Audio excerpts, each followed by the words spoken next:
సావితామాలి సావితామాలి గురించి చెప్తున్నారు. అరుణబేండి అనే గ్రామంలో సావిత అనే తోటమాలి ఉండేవాడంట. జన్మ సంస్కార ప్రభావం వలన అతనికి బాల్యం నుండి భక్తి అలవడిందంట.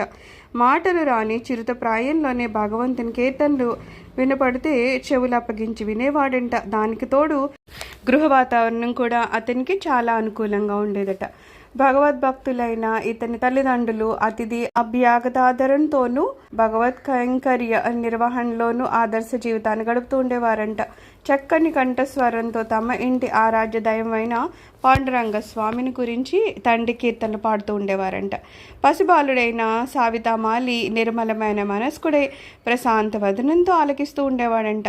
భక్తి ప్రవృత్తులతో దిందిన ప్రవర్ధమానం అవుతున్న ఆ బాలుని ఆధ్యాత్మిక చింతనని చూసి తల్లిదండ్రులు అమితమైన ఆనందభరితులయ్యేవారంట. తండ్రి పాండురంగ భగవాన్ని అనంతలీల విశేషాలని కుమారుడికి తెలియచేస్తూ ఉండేవాడు. జన్మతః తనలో మొలకెత్తిన భక్తి బీజాలను తన తండ్రి సమకూర్చిన సంకీర్తనాది ఎరువు వేసి సదవగాహాది జనాన్ని పోసి వికసించేటట్లు చేసుకొని ఆధ్యాత్మిక జీవన పుష్పాలతో విరాజిల్లేటట్లు తీర్చిదిద్దుకున్నాడంట. యుక్త వయసు వచ్చిన సావితామాలి విజయందు ఆసక్తి చూపించకుండా తన తండ్రి వల్లనే తోటమాలి వృత్తిలో జీవితాన్ని కొనసాగిస్తూ ఉండేవాడంట.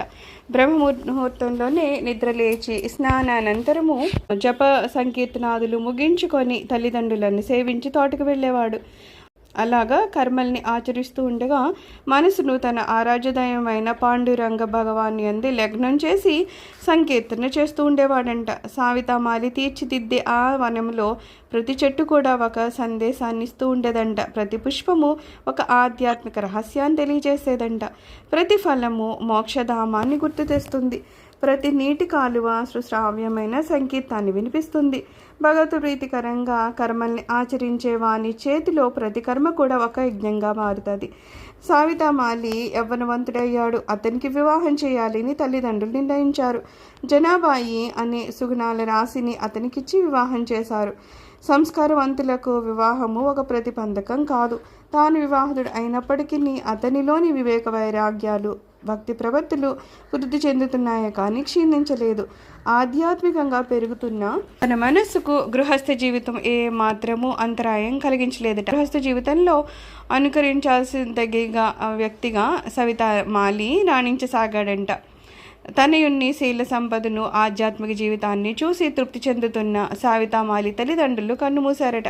జనుకుల అస్తమయం అతనిలో వెలుగుతున్న వైరాగ్య జ్వాలకు ఆజ్యం పోసినట్లయిందంట. జీవితం యొక్క అస్థిరత్వాన్ని బాగా గ్రహించాడు.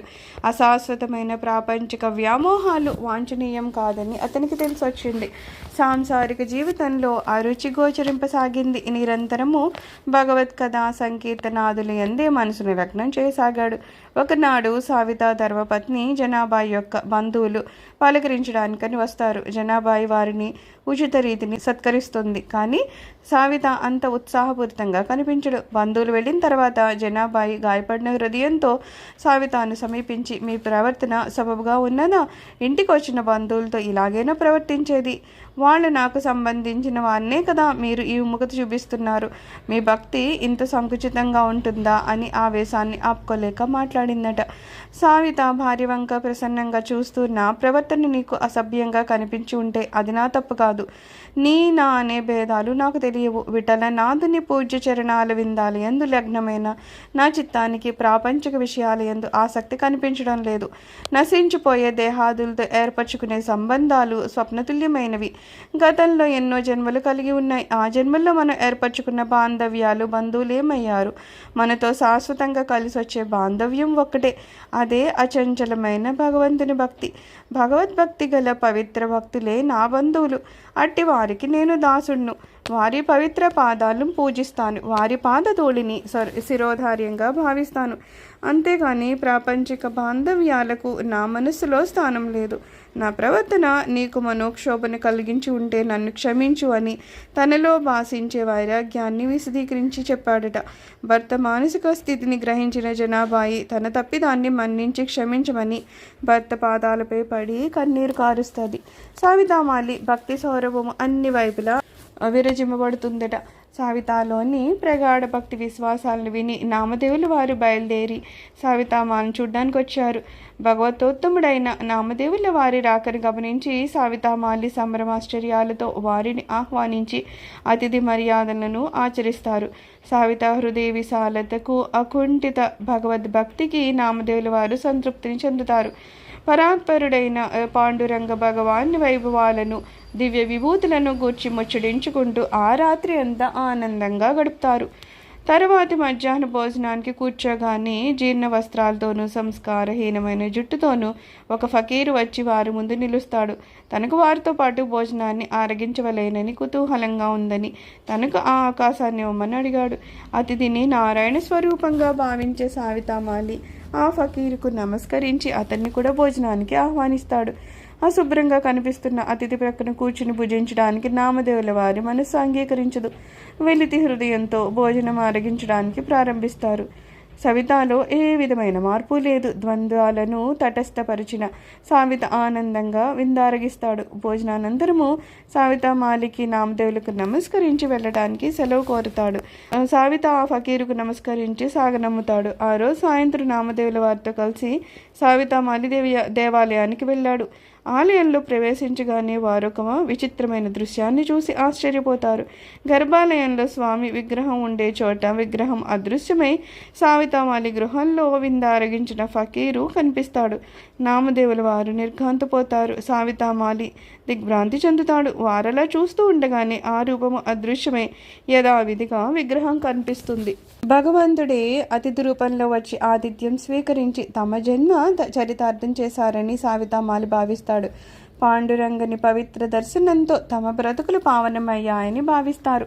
సర్వభూతాల్లోనూ అంతర్యామి అయి భాషించి పాండురంగ భగవాన్ని అతిథిగా వచ్చిన ఫకీర్లో చూడలేకపోయినందుకు నామదేవులు వారు చింతిస్తారు. తమలో ఉన్న భేద దృష్టిని తొలగించడానికే భగవంతుడు అలా వచ్చాడని గ్రహిస్తారు. అతిథిలో నారాయణ స్వరూపాన్ని గాంచిన సావితామాలి పూర్ణ దృష్టికి సంతోషపడతాడు. దేవాది దేవుడైన విఠల నాథుని మందిరంలో ఒకనాడు జ్ఞానదేవ నామదేవులు సంకీర్తన చేస్తూ ఉండగా పాండురంగ భగవానుడు ప్రత్యక్షమవుతాడు. భక్తరక్షణ నిమిత్తము తాను ఆలయాన్ని వదిలి లహుల అనే గ్రామానికి వెళ్తున్నాననియు జ్ఞానదేవ నామదేవులను కూడా అనుసరించాలని తెలియజేస్తారు. భక్తులు ఏడ భగవానుకు గల కృపా విశేషాలు తెలిసిన జ్ఞానదేవ నామదేవులు మారు పలకకుండా అనుసరిస్తారు. మార్గ మధ్యలో ఒక తోట వద్ద నిలబడి తనకి దాహం ఎక్కువగా ఉందని కనిపించే ఆ తోటలోకి వెళ్ళి నీరు త్రాగి రావైలు నన్యు అంతవరకు వారిని అక్కడే ఉండవలనని చెప్పి తోటలోకి పాండురంగడు ప్రవేశించాడు. చెట్లకు నీరు పెడుతున్న సావితామాలి దీనదయాడైన విఠలనాథుని దర్శన భాగ్యం కలిగినందుకు పరవశిస్తూ భగవాన్ని పాదాలపై పడి నమస్కరిస్తాడు. భగవాన్ని పవిత్ర దర్శనంతో చరణ కమలాల స్పర్శతో తన జన్మ తరించిందని ఆనందిస్తాడు. భక్తవత్సలుడైన భగవానుడు సావితామాలిని చూసి సావిత నీవు నాకు ఒక సహాయం చేయాలని కోరాడు. భగవాన్ త్రిలోకాలకి నీవే ఆధారభూతుడివి, నేను నీకు సహాయం చేయడమా? ఈ దీనుని దుస్థితి భగవాన్కి కూడా వేళాకోళంగా ఉందా అని సావిత వినమ్రతతో అన్నాడట. అంతటా భగవానుడు సావిత భక్తులతో నేను ఏనాడు వేళాకోళం ఆడలేదు, నేను యథార్థమే చెప్తున్నాను. ఈనాడు నీ అవసరం ఉంది, నీ సహాయము అనొచ్చి నన్ను కాపాడాలి. 2 దొంగలు నన్ను వెంబడించి తరిమారు. వారి బారి నుండి బయటపడాలని నేను ఇటు పరిగెత్తాను. నన్ను ఆ దొంగల కంటపడనీయకుండా ఎక్కడైనా దాచి ఉంచవలసిందని సావితాను కోరాడంట. భగవాన్ ఆదిదేవ, నిన్ను దాయడానికి అనుకూలమైన ప్రదేశం ఎక్కడుందో నాకు తెలియడం లేదు. అనంతుడమైన నిన్ను ఏ ప్రదేశంలో దాచేది? సర్వగతమైన ఆకాశాన్ని పాత్రలో ఉంచగలమా? అనంతమైన సముద్రాన్ని బావిలో వినింపగలమా? ఇవెలా సాధ్యాలు కావో అలాగే స్వామి మిమ్మల్ని దాయడం కూడా నాకు సాధ్యం కాదు అని సావితామాలి పాండురంగనికి తెలియజేశాడట. సావిత వేదాంత అవగాహనకి ఇది సమయం కాదు, నన్ను మొదట ఎక్కడైనా దాచి తర్వాత మాట్లాడవలసిందని చెప్పి పాండురంగడు ఆదేశించాడంట. సావితమాల ఆలోచిస్తాడు. భగవాన్ని దాయడానికి అనువైన ప్రదేశాన్ని కూర్చి కొన్ని క్షణాలు యోచిస్తాడు. తాను తోటలో పనికి ఉపయోగించే కత్తిని తీసుకొని ఆ కత్తితో తన పొట్ట చీల్చుకుంటాడు. భగవాన్ మిమ్మల్ని దాయడానికి ఇంతకన్నా క్షేమమైన స్థలం లేదు. మీరు వెంటనే నా హృదయంలో ప్రవేశించండి అని ప్రార్థిస్తాడు. భగవానుడు అంగుష్ట ప్రమాణమై సావితామాలి హృదయంలో ప్రవేశిస్తాడు. స్వామి రాకకై తోట బయట వేచి ఉన్న జ్ఞానదేవ నామదేవుల వారు స్వామి రాక ఆలస్యమైనందున కారణం తెలియడానికని వనంలోకి ప్రవేశిస్తారు. భక్తి పారవశ్యంతో చలనం లేని స్థాణువులా నిల్చుని ఉన్న సావితామాలను చూస్తారు. సావితాన్ని కలిసినందుకు నామదేవుల వారు సంతృప్తిని చెంది, సావిత, మన స్వామి పాండురంగుడు ఇటు రావడం నువ్వు చూసావా అని ప్రశ్నిస్తారు. వాళ్ళని నమస్కరిస్తూ పాండురంగణ్ణి జాడ తనకు తెలియదన్నట్లు తలూపాడు. ఆవుకు దూరమైన లేగదూడ భరింపరాని బాధను వెలుబుచ్చుతున్నట్లుగా, తల్లి పొందికై శిశువు పరితపిస్తున్నట్లుగాను భగవాన్ని రాక తెలియక నామదేవుల వారు భయాందోళనతో దిగులు చెందుతారు. నామదేవుని విషాదాన్ని చూసి భరించలేని రుక్మిణీనాథుడు సావితామాలి హృదయం నుండి, నామదేవ, ఇదిగో ఇక్కడే ఉన్నానని పలుకుతాడు. భగవానుడు తాను భక్తుల హృదయ నివాసి అని తెలియచేయడానికి ఇలా చేశారని గ్రహించి బహిర్గతమవుతున్న విఠలనాథుని దర్శించి జ్ఞానదేవ నామదేవులు సాష్టాంగ నమస్కారం చేస్తారు. నామదేవుల వారు స్వామికి నమస్కరిస్తూ, భగవాన్, ఇప్పటికే చాలా ఆలస్యమైంది, మనం బయలుదేరాలి అని చెప్తారు. సవితామాలి స్వామికి నమస్కరిస్తూ, కరుణాపారీన పాండురంగ, తమరి ప్రయాణం ఎక్కడికో తెలుసుకోవచ్చునా అని వినమ్రుడే అడుగుతాడు. సావిత, నీలాంటి భక్తులను ఉద్ధరించే నిమిత్తమే మేము ప్రయాణమై వెళ్తూ మార్గమధ్యంలో నిన్ను చూడడం తటస్థించింది అని భగవాన్ చెప్తాడు. సావితామాలిలో ఒక ఉత్సాహం జనిస్తుంది. భగవాన్, ఎవరా పవిత్ర భక్తుడు, ఎవరి అనుగ్రహానికి పాత్రుడై తమరిని తన వద్దకు రప్పించుకుంటున్న ఆ పుణ్యాత్ముడు ఎవరు అని అడుగుతాడు. దీనదయాళుడైన విఠలనాథుడు జ్ఞానదేవుల వారి వైపు తిరిగి, జ్ఞానదేవ, మన ప్రయాణ ఉద్దేశాన్ని నా భక్తుడైన సావితామాలికి తెలియచేయవలసిందని చెప్తాడు. భగవంతుని ఆజ్ఞను శిరసావహించిన జ్ఞానదేవుల వారు సావిత, పైతాన్ అనే గ్రామంలో కూర్మదాస్ అనే బ్రాహ్మణుడున్నాడు. అతడు పుట్టుకతోనే కరచరణ విహీనుడై జన్మించాడు. ఒకనాడు పైతాన్ గ్రామమున ఒక హరిదాసు పాండురంగ మహత్యాన్ని గూర్చి హరికథ చెబుతూ ఉండగా కూర్మదాసు కూడా వెళ్ళాడు. పాండురంగ భగవాన్ని దివ్య వైభవ లీలను శ్రవణం చేయగానే అతనికి పాండురంగని దివ్య దర్శనం చేయాలనేది తీవ్ర సంకల్పం కలిగింది. కాళ్ళు చేతులు లేని తాను ఎలా క్షేత్ర దర్శనం చేయగలడు? అతడు తీవ్రంగా ఆలోచించాడు. భగవద్ దర్శనార్థమై భజనలు చేసుకుంటూ వస్తున్న భక్త సంఘాలను ప్రార్థించి తన్ని వెంట తీసుకొని వెళ్ళవలసిందని ప్రార్థించాడు. కరచరణ విహీనుడైన ఆ కూర్మదాసును వెంట తీసుకొని రావడానికి ఎవ్వరూ అనుగ్రహించలేదు. భగవద్ దర్శనాభిలాష తనలో పెచ్చు పెరుగుతూ ఉండగా విఠలనాథునిపై భారం వేసి తానే ఒంటరిగా రావడానికి నిర్ణయించుకున్నాడు. విఠలనామాన్ని స్మరిస్తూ బల్లి వలె ప్రాకుతూ ప్రయాణం సాగించాడు. 4 నెలలు ప్రయాణం చేసి లహుళ అనే గ్రామానికి చేరాడు. తన శరీరం అంతా పగిలి రక్తదారులు అవుతున్నాయి. ఇక కదలలేకపోయాడు. దిగులుతోనూ దుఃఖంతోనూ కృషించిపోయాడు. అదే సమయానికి పాండురంగని దర్శనార్థము సంకీర్తన చేస్తూ వస్తున్న భక్త సమూహాన్ని చూసి కన్నీరు కారుస్తూ కూర్మదాసి అయిన తాను పుట్టుకతో కరచరణరహితంగా జన్మించిన విధి వంచితుడనియు, భగవద్ దర్శనార్థము ప్రాకుతూ లహుల వరకు వచ్చి రాలేక ఆగిపోయాడనియు దీనదయాండైన పండరీనాథునికి తెలియజేయమని చెప్తాడు. భక్తుడైన కూర్మదాసు విన్నపాన్ని ఆ భక్తుల హృదయాలను కరిగిస్తుంది. వారు పండరీ క్షేత్రానికి వచ్చి కూర్మదాసు విజ్ఞప్తిని స్వామికి తెలియజేయగా శ్రీవారు నన్ను నామదేవుల వారిని వెంట పట్టుకొని కూర్మదాసును ఉద్ధరించడానికని లహుళ అనే గ్రామానికి ప్రయాణం సాగించగా మధ్యలో భక్త శేఖరులైన మీ దర్శన భాగ్యం కలిగిందని జ్ఞానదేవుల వారు సావితామాలతో చెప్తారు. కూర్మదాసు యొక్క హృదయ విదారకమైన గాథను వినగా సావితామాలి నేత్రాలు చెమ్మగిల్లాయి.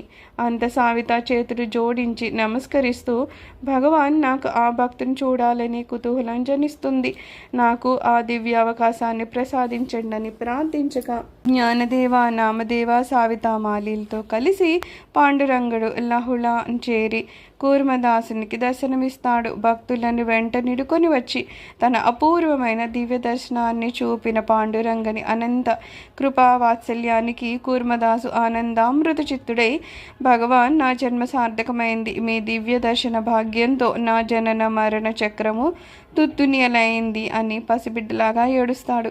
భక్తుని దీనావస్థను చూసి పాండురంగని హృదయం కదిలిపోయింది. తన అమృత హస్తాలతో కూర్మదాసుని ఆలింగనం చేసుకుంటాడు. కూర్మదాసు నూతన ఆరోగ్యంతోనూ కరచరణయుతంగాను సలక్షణంగాను మారిపోతాడు. కూర్మదాస, నేను నిన్ను అనుగ్రహించాను, నీకేదైనా వరం కావాలనేమో కోరుకో అని అడుగుతాను. అప్పుడు కూర్మదాస్ నమస్కరించి, భగవాన్ అనంత కృపాసాగర, పాండురంగ, వరాల పేరుతో కోరికల సరాలు తయారు చేసుకోమని దారి మళ్లిస్తున్నావా? హే భక్తవత్సల, కరుణాదిని, కోరికలే అనంత దుఃఖానికి కారణాలని నీవే నా మనసులో నిర్ణయం చేశావు. అజ్ఞానజనితమైన కోరికల మాటున జీవితాన్ని వమ్ము చేసుకోమని ఆదేశిస్తున్నావా? పుండరీక వరద, ఒక ధనికుడు స్వప్నంలో బిచ్చగాడైనందున మేల్కొన్న తర్వాత కూడా అక్షయ పాత్ర చేత పట్టుకొని భిక్షాటనకు పోవునా? హే లీలా మనుష్య విగ్రహ, నిన్ను వినా కోరవలసింది కోరదగింది ఏముంది ప్రపంచంలో? అతి ఆశతో వరాలు కోరిన రావణాదులు సాధించిందేంటి? సత్యనాథ, అనిత్యమైన కోరికలు కాకుండా లోకసేవ నిమిత్తము కోరవచ్చు కదా అని నీ అభిప్రాయమేమో. విఠల, క్షమించు, నాకు అలాంటి విషయాల యందు కూడా ఆసక్తి జనించడం లేదు. నా మనసు పట్టు తప్పింది, బుద్ధిలో ఆలోచనలు అణగారిపోయాయి, ఇంద్రియాలు మూగబోయాయి. గాఢ నిద్రలో ఉన్న వానిని బలవంతంగా నిద్ర నుండి లేపితే వాడు అప్రయత్నంగా మళ్ళీ పడుకొని నిద్రించలాగున నీ పవిత్ర రూపాన్ని గాంచిన నేత్రాలు మరొక వస్తువును చూడలేక నీ రూపమునందే ఓలలాడుతున్నాయి. నీ అమృత వచనాలను ఆలకించిన నా వీణులు బాహ్య శబ్ద విఘాతాన్ని భరించలేకున్నాయి. మకరంద భాండములో పడిన తేనెటీగ ఆ మాధుర్య రసాస్వాదంలో మేరు మరిచి బ్రతుకును అంకితం చేసుకోలాగున నీ చైతన్య శాంతిలో మునక వేసిన నేను ప్రపంచానికి మృతుణ్ణయ్యాను. బ్రతుకును అమృతంగా మార్చుకున్నాను. భగవాన్, నాలో ఏ ఆశలు లేవు. నీ దర్శన భాగ్యంతో నేను సంపూర్ణయ్యాను. కానీ ఆదిదేవా, నా తన్మయత్వంలో నీ ఆజ్ఞను త్రోసిపుచ్చలేను. నీవు కోరమంటున్నందువలన నీ ఆజ్ఞను శిరోధార్యంగా భావించి మిమ్ములను నేను ఒక వరాన్ని ప్రసాదించమని వేడుకుంటున్నాను. భగవాన్, అలాగే మీ దర్శన భాగ్యానికి రాలేని వారు ఎందరో విధి వంచితులకు, పేదలకు, నిర్భాగ్యులకు దర్శనమిచ్చే నిమిత్తము ఈ లహులా గ్రామంలో ఉండవలసిందిగా ప్రార్థించగా పాండురంగుడు అచ్యుట శిలారూపంలో వెలసి తన భక్తులైన జ్ఞానదేవ, నామదేవ, సావితామాలీలతో అదృశ్యమవుతాడు.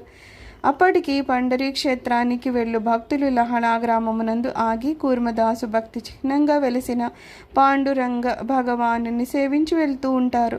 వెలసిన ఆ పాండురంగ భగవాన్ని నిత్యారాధనలో తన శేష జీవితాన్ని అంకితం చేసుకొని ఆషాఢ శుద్ధ ఏకాదశి పుణ్యదినము నాడు కూర్మదాసు పాండురంగంలో ఐక్యమయ్యాడు. తన పారవశ సంజనిత భక్తితో ఎన్నో కీర్తనలు రచించి కార్తీక శుద్ధ ఏకాదశి నాడు సావితీమాలి విఠలనాథుని అనంత చైతన్యంలో తన చైతన్యాన్ని సమరసం చేసి లయించిపోయాడు. జై జై భక్తవత్సల, భగవాన్కి జై.